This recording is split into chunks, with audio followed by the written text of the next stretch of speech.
Please subscribe.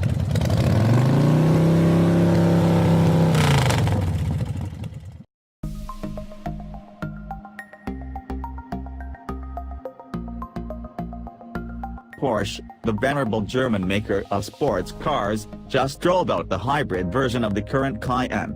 This is the third Cayenne SUV with the hybrid powertrain. While the first-generation model had no such variant, the second Cayenne had two hybrid versions, one a regular hybrid, one a plug-in.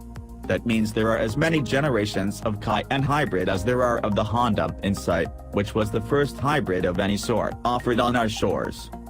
The heart of the new Cayenne E-Hybrid plug-in is its powertrain, which follows a now familiar recipe. Take the root model's engine and transmission, in this case a turbo 3.0-liter V6 from the Cayenne tuned to 355 horsepower, then add a big battery and an electric motor.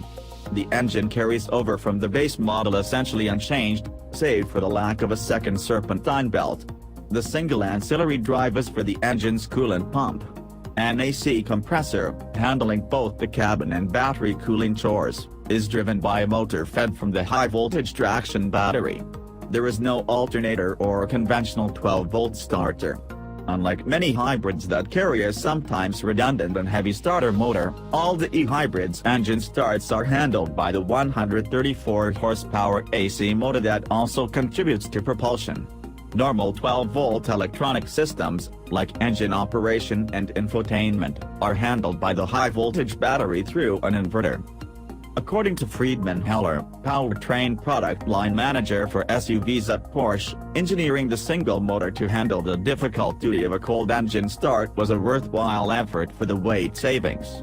The only downside is that if there ever is a fault in the high-voltage battery, the Cayenne will drive like a normal car, but only for as long as the 12-volt battery's charge endures. Wherever the SUV is shut off, assuming the fault isn't self-correcting, is where it will sit until a tow truck arrives, because there is no way to start the car without a functional high-voltage battery.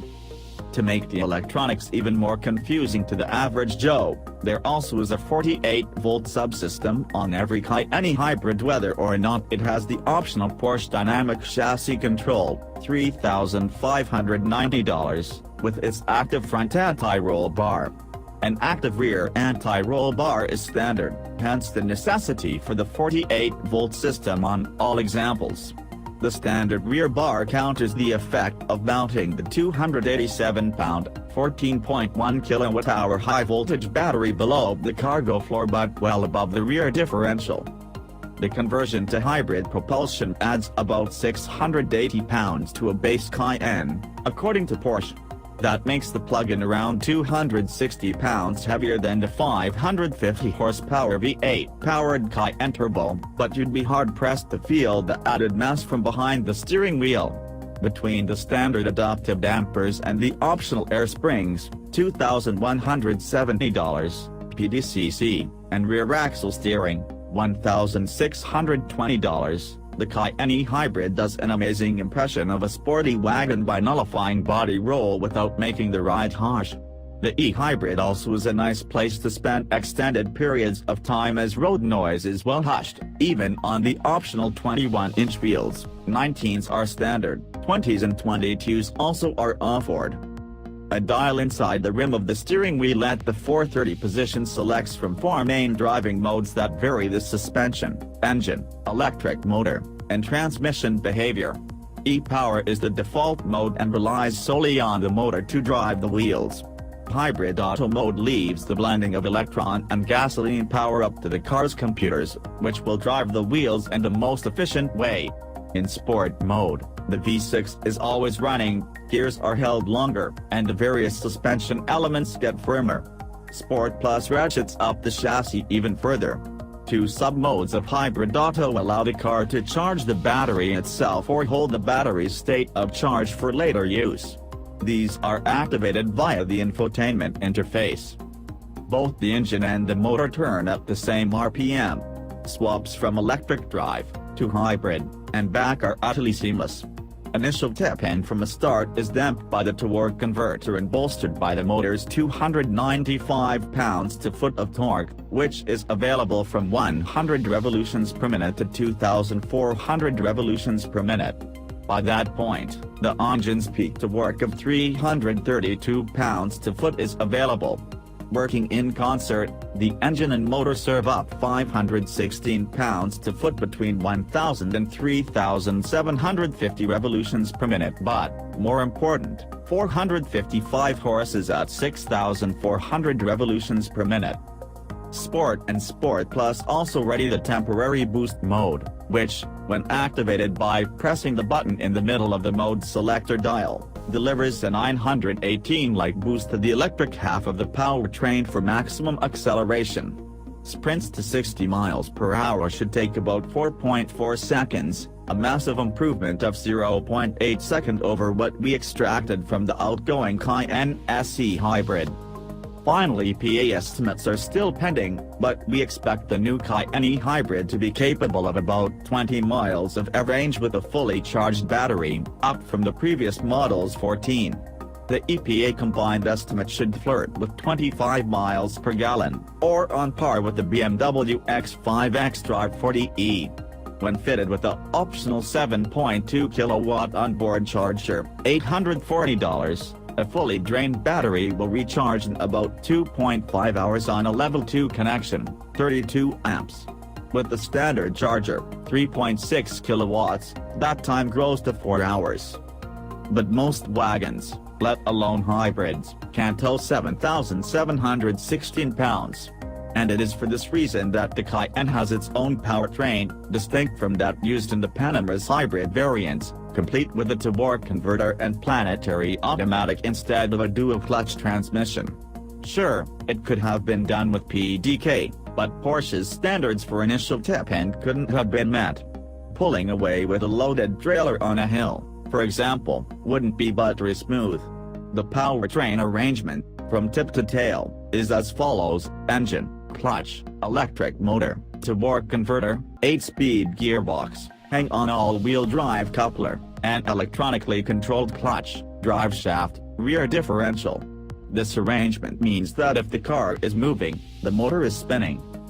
Lift off the gas and there is some regenerative braking, but not anywhere near one-pedal driving levels. As the brake pedal is pressed, reg and indicator lights illuminate as more and more deceleration is asked of the system. At some point, the driver can't be sure exactly when because it is all but undetectable and determined by myriad computer-analyzed variables. The friction brakes are employed, too. Adding complexity to the manufacturing and ordering process, 3 different braking systems are offered. Iron rotors come standard, Porsche's surface-coated brake rotors are one level up, and carbon ceramic rotors are the top spec option. Final pricing for the optional brake systems is still TBD, but we expect them to be closely aligned with the standard Cayenne's option costs, which are $3,490 for surface-coated and $9,080 for carbon ceramic. This means that the SUV needs specific blending strategies for each of the 3 systems. Heller says that tuning the regenerative braking system, pinpointing the moving target that is the changeover point from regen to friction, was the most difficult part of developing the car. All Porsche hybrids get their calipers painted acid green to match the green accents on the exterior badging, but customers can select white or yellow calipers if they like. The interior choices follow the example of the multitude of optional braking and performance systems. Listing every last color, trim, and leather option would make an Antarctic expedition's checklist seem scanty. If you want it in leather, it can be wrapped in leather. If you want paint to match Grandma's heirloom sapphire, Porsche would probably do that, too. Most Cayenne in America, however, are sold off the lot. Only about 20% are made to order, roughly half the rate of 911s here. The Sport Chrono package is standard in the US, too, although we recommend substituting the no-cost alternative displaying an analog compass, digital altimeter, clock in its place. A stopwatch, chronograph on the dash of a plug-in Cayenne seems a bit out of place. Like the rest of the Cayenne lineup, This model gets the newest Porsche infotainment interface. It includes a 12.3-inch high-resolution touchscreen in the center console as well as two screens flanking the analog tachometer and the instrument cluster that view admirable facsimiles of genuine dial and needle gauges. Apple CarPlay is standard, but Android Auto is a no-show. Porsche's new menu structure has yet to be ingrained in our subconscious, and it seems generally as though there is at least one layer too many to the various menus. And, through other experience with the same system in the Panamera, we wish the volume wheel was backlit at night. But owners will likely overcome the learning curve. The added complexity of the portfolio and complete redesign didn't affect the cost by so much as $1. The 19 model starts at the exact same price, $80,950, as the outgoing hybrid Cayenne, despite the addition of new standard equipment including LED headlights and automated emergency braking. Adaptive cruise control along with Porsche's crafty InnoDrive, blind spot monitoring, and lane keeping assist are also available. Choosing between the 440 horsepower Cayenne S and the 455 horsepower Cayenne E-Hybrid is purely up to preference. The E-Hybrid is $3,000 cheaper than the S, and its total system output is 15 horses more than the S's twin-turbo 2.9-liter V6. Drawbacks for the hybrid model are so few and seemingly inconsequential that the upgrade over the S is to us a no-brainer.